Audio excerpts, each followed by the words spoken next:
Hey everyone, welcome back to Adventures in Demon Souls. We are about to head into Upper Latria, and so when we last left off, we were actually in Upper Latria in the swamp, and from there I just ported back to the Nexus. It's a bit faster than doing the run. So we have pushed our world tendency in Upper Latria here to pretty close to pure white. And we have dropped the heart, which was kind of in the middle of this world. It had been blocking some different passages. We got this cool phosphorescent pole from Dark Phantom Rydell, and yeah, it's a pole arm. One of his most storied exploits from Adventures Beyond. So we can't actually really swing this around too much, but in this game, anyone who, like, you can use any weapon, it just doesn't really do anything when you hit anyone. And yeah, I don't know, it's got a pretty cool moveset, and I'm pretty sure it said that it regenerates mana over time. But yeah, I mean, we're not going to have 16 dex or strength, so we're just going to get rid of this. We'll go back to the falchion.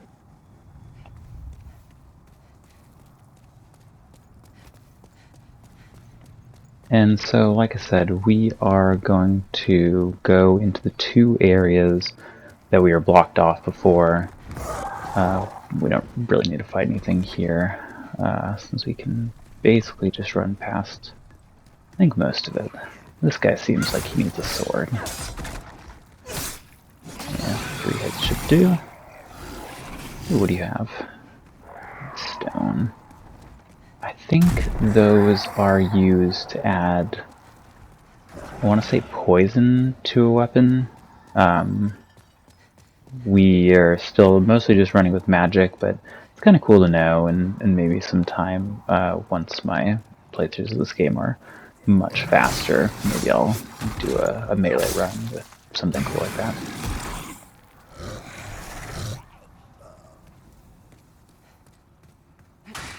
So we're just gonna go this way, head downstairs. I'm pretty sure last time we were here that these guys weren't actually coming at us at this point. Yeah, not really a problem with this weapon.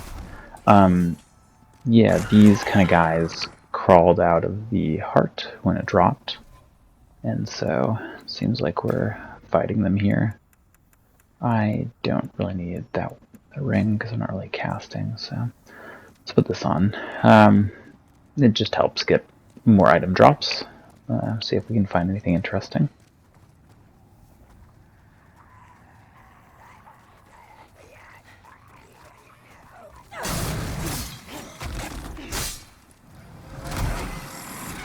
Oof, that was close.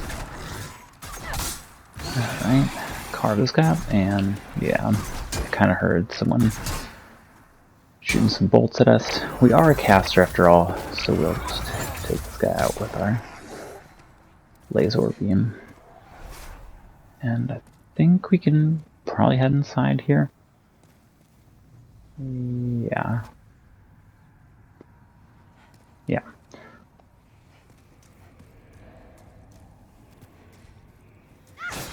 Can be a little bit careful because I don't really know what's around here. And it seems like the heart fell here and is just kind of occupying the middle. So far, not really anything to worry about. Oh, cool. Epee rapier. The Olympics that are going on right now in Tokyo, actually, I was watching Epee last night. And, I don't know, it honestly doesn't seem that dangerous, but I'm sure in the hands of the right person, they are. Again, I don't have 14 dexterity, so we will not be wielding this. But it does do fire damage. That's kind of curious. Let's flip over the description here. Wielded by members of a secret coterie who plot to harness the power of souls imbued with a potent fire spells weapon offers. Huh. Okay. That's interesting.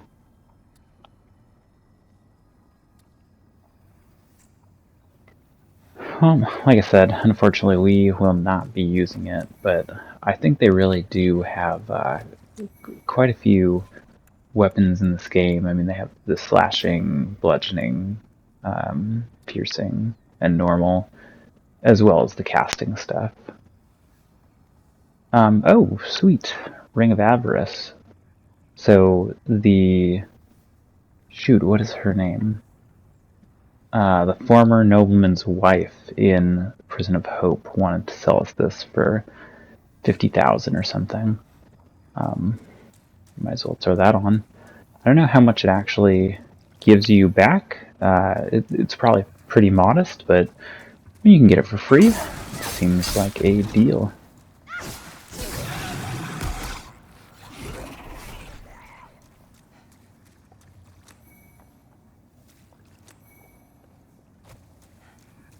I'm guessing that those are probably the better loots down here. So we'll just clean up probably just one or two more guys. I think we've gone basically around this.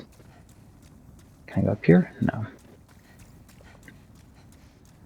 Yep, and we will head out of here.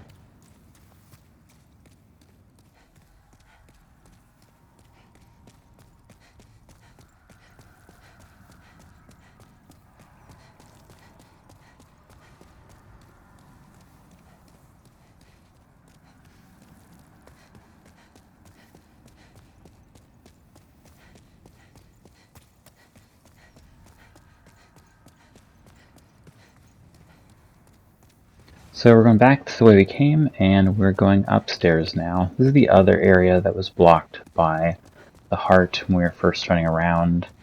It had like big, I don't know, arteries or fascia. I don't know what was attaching it to it. I'm unfamiliar with why there's a giant beating heart here, but it is gone now. And our passage is cleared. Seems like there's something back over here, so we'll just go pick this up. And just some more souls. And a gargoyle. One of the kind of interesting things about the gargoyles here, and yep, this guy dropped one as well, is they do drop these unknown warrior souls. And I just find that interesting because, you know, like unknown warriors are people who came here to free this world and kind of lost their way. And they tend to be quite weak, which these guys kind of are.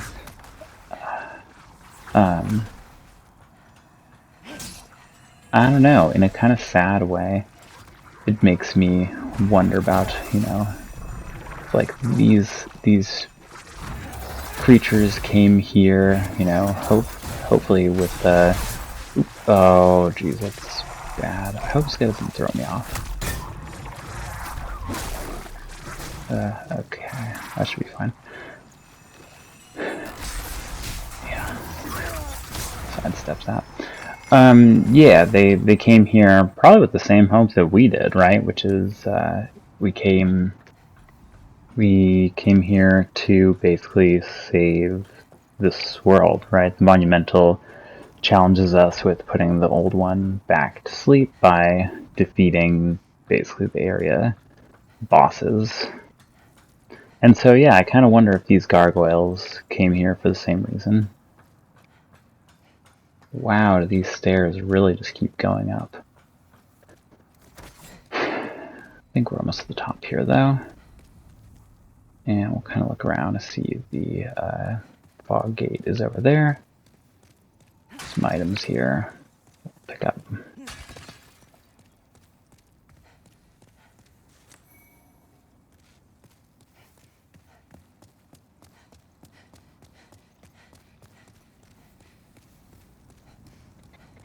Alright, this has been pretty good. Making our way pretty efficiently through Latria, or Upper Latria, rather. So I guess we've been here a few times. But hopefully this will be our last. I wonder if there's anything over here. I think I see something. Oop. Lots of getting stuck. Alright, H spice. Ooh, 8 of them too. That should be helpful.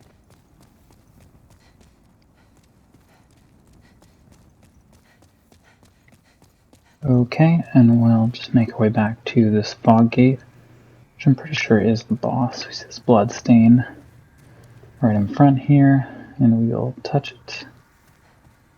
Let's just get our mana and health to the top.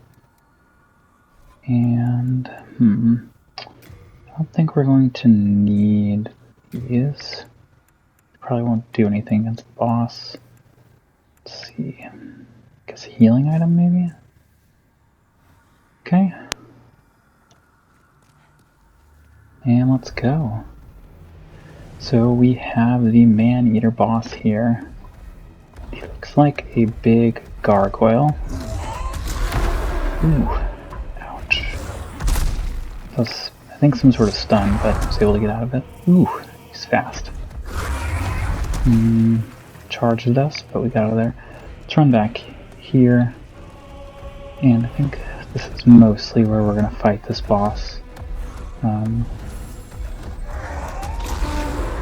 Yeah, he's not able to shoot through this, so this seems good.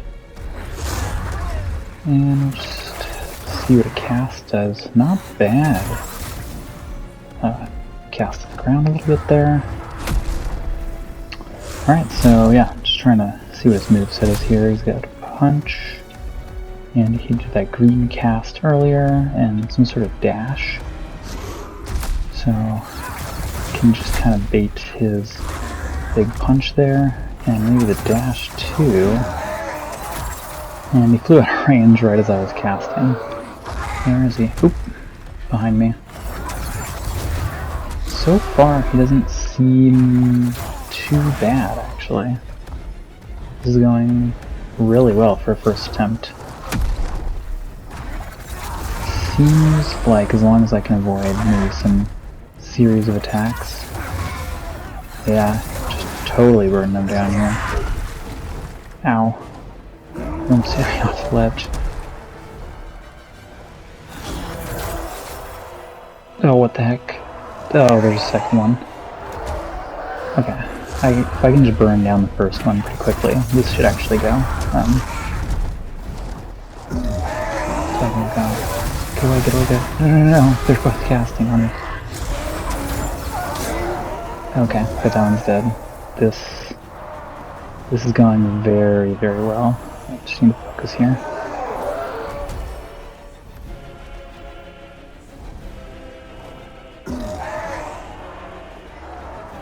I'm just gonna wait for him to land or whatever, because the attack that he does from the air is that dash, which is just like almost wrecked me earlier. He has the casting too. When he's nearby, it's not so bad, but yeah, I mean, just standing behind this thing and kind of taking pot shots at him. The whatever soul ray is just devastating.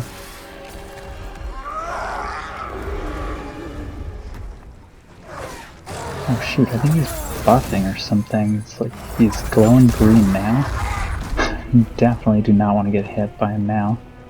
I don't know if that's just some sort of poison or if he's going to cast more or something. But yeah, glowing green boss seems bad.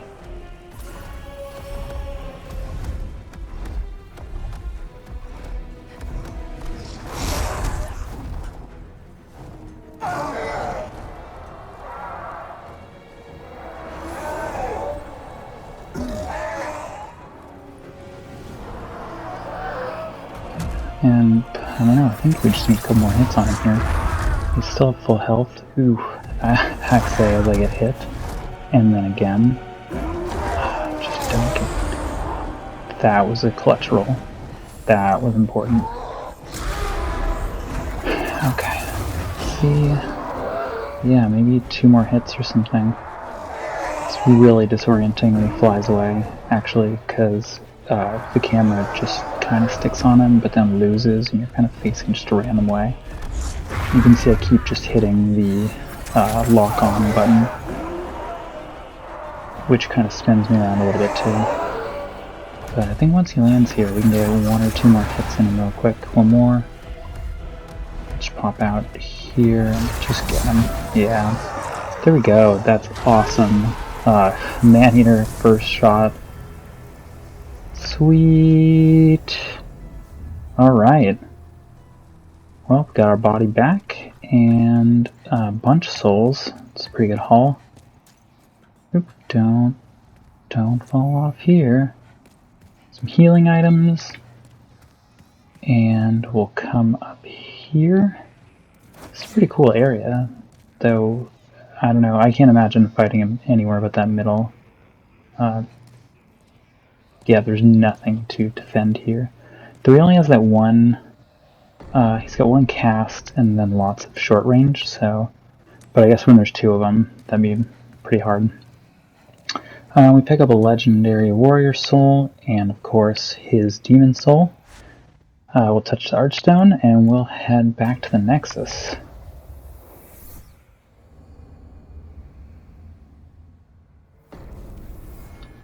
Alright, now we're back in the Nexus, and let's head over to Sage Freak and see if maybe we can turn that item in. I cannot. Oh, thank you, as promised.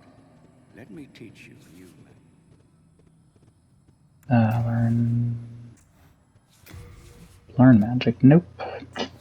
Okay. And I think we have the spells that we want for now, so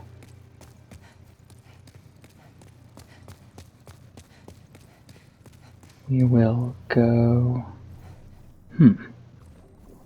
What is this thing? Give souls. I don't think I have that many souls. Let's see. Did get this legendary warrior soul and some other stuff, so let's spend this. Cool. What do you give me for 25,000? Seek forgiveness, fractured world, customized character. What does this do? Seek forgiveness. So I'm not actually sure. In other games, there's a character that basically if you attack NPCs, they'll, like, you can be good again. And we did accidentally kill Patches earlier, so maybe that's it. Oh, and now that we killed Maneater, if we look at the Tower Latria here, we're in pure white tenancy. And so, let's do a little bit more prep here, and then we should head there.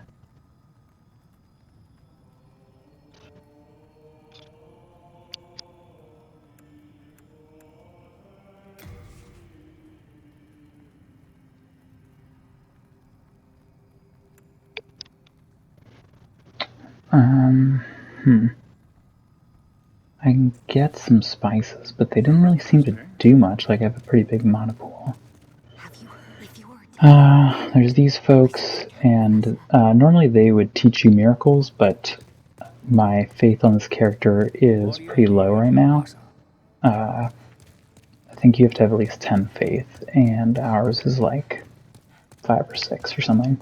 So, since we are going to go do a World Tenancy event, we should go make sure that we are in soul form. So we'll run up to the 2nd floor here and take a leap, and that will fix that problem for us.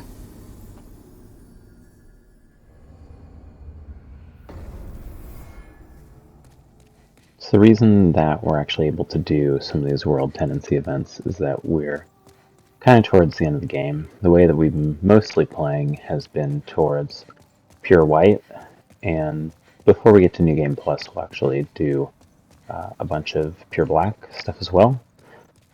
But this one is going to be pure white, and we're going to be going back to Latria, because that's where we just pushed pure white world tendency.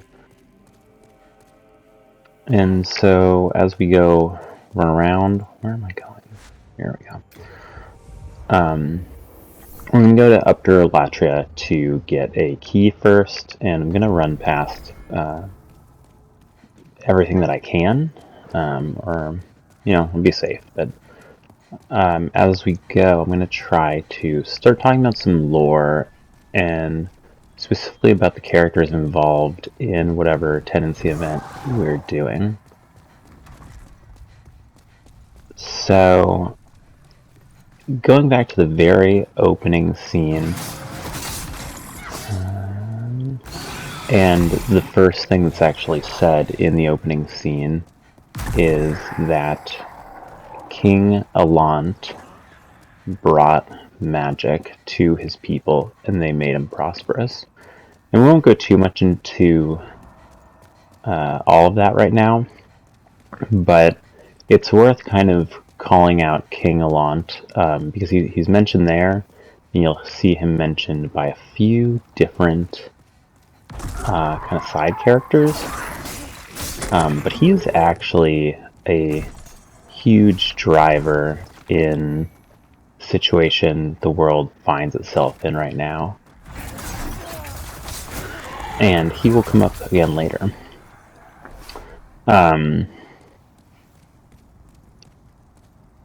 Let's pick this up. Definitely get distracted by shiny things. Yeah, so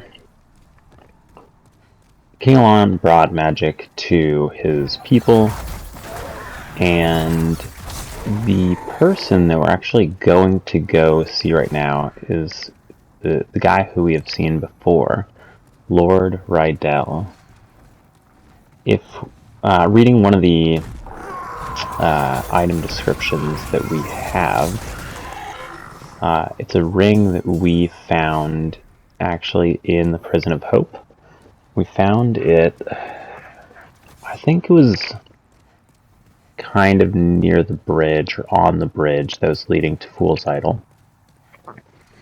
And reading this says it belonged to Lord Rydell, who's also called Little Allant. And so from this we can take, Lord Rydell as some sort of nobility. Lord is just kind of like a generic term, like it could kind of mean anything. And I'm reading into a lot of stuff here and kind of pulling together a few different, sources of this stuff. But we don't really know what his position was, but he seems related to the king, and he's probably actually the king's brother. And this will be kind of interesting later. I don't want to... We'll talk about him even more at a later point. But, like when we're finishing up Latria and kind of going into some other stuff.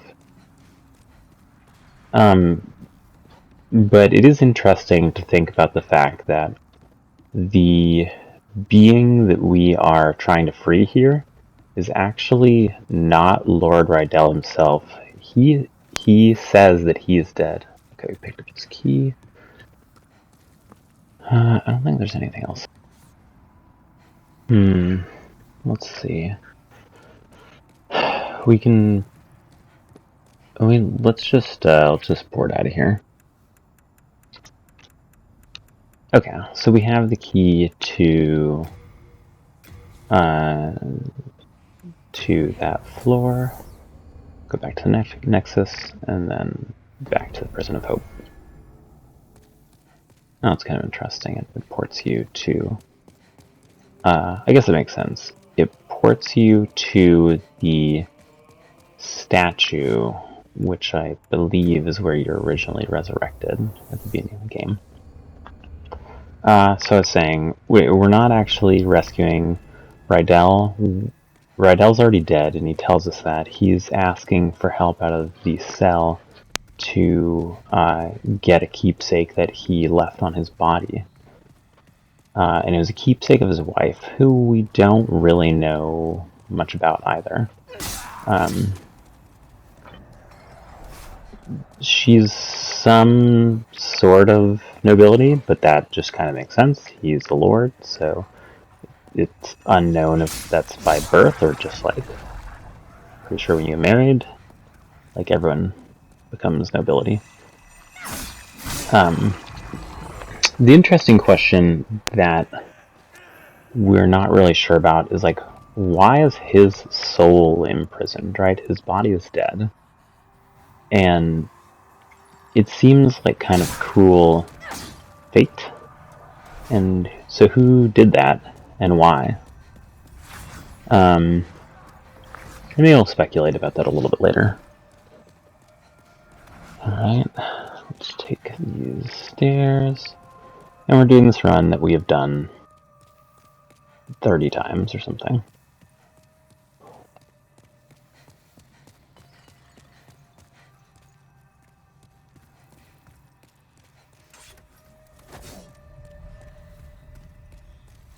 So, the other thing that we kind of know about Rydell is that, remember, Rydell, brother to Alant?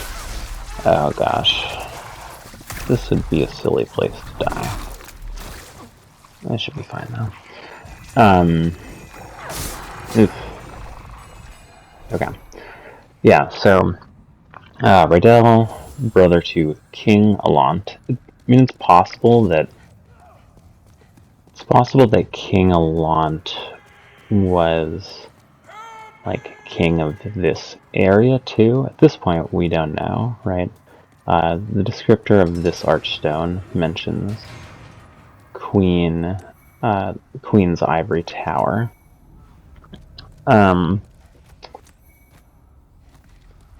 And so the one other thing we do know about Alant is the weapon that he used, and we got it when we fought the Dark Alant.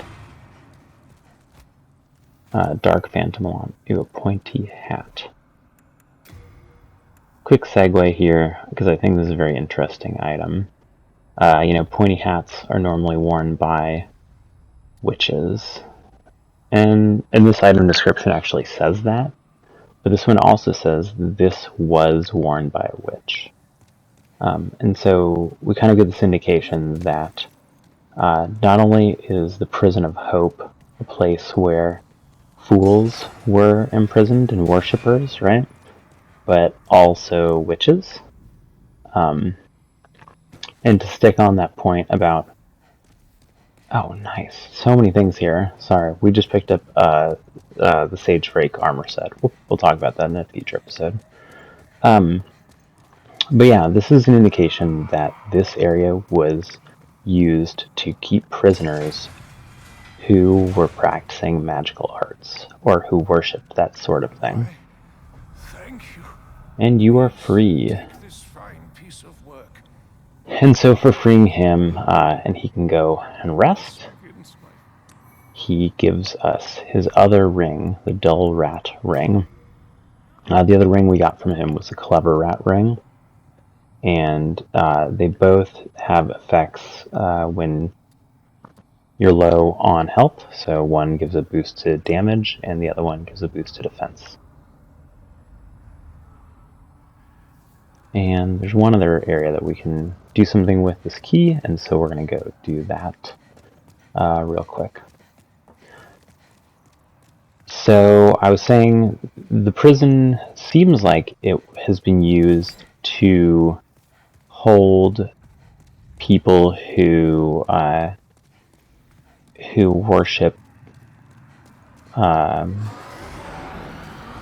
who practice magic. It seems magic related in any way. And I'm saying magic here, but magic could also be miracles. It's kind of hard to tell. But in the Demon Souls world, these are sort of two sides of the same coin. Those are the soul arts. And while Alant brought them to this world, or sorry, not brought him to this world, but brought him back to this area. We found out earlier from the Monumental that they had soul arts and they had been practicing them, and then at some point they basically banished them, right? They knew that in some way they were attached to the old one, and so the Monumental said, hey, you can't do this anymore. And it seemed like people did it for a while, it seemed like people did not practice magic for a while until Alant brought it back. It's kind of hard to know exactly how much time has passed between these things, but if Alant and Rydell were brothers, and they call Rydell Little Alant, that probably means that he was a younger brother. Oh, jeez. And then the last thing I kind of want to mention is that Alant's weapon was called the phosphorescent pole, and it's mentioned that he took it from a witch in the sky. And so that's kind of interesting because we don't really know who that is, but it's not his. It was looted, but it does have MP regeneration, so Rydell must also be a caster. Okay, I was hoping to loot a few other things here, but we'll just call it here, and I'll run around and pick that stuff up, and we'll talk about it in the next episode. This has been Adventures in Demon Souls. We have released Blue Phantom Rydell, and this will be our last time in the Prison of Hope. So we will catch you next time. Have a good one.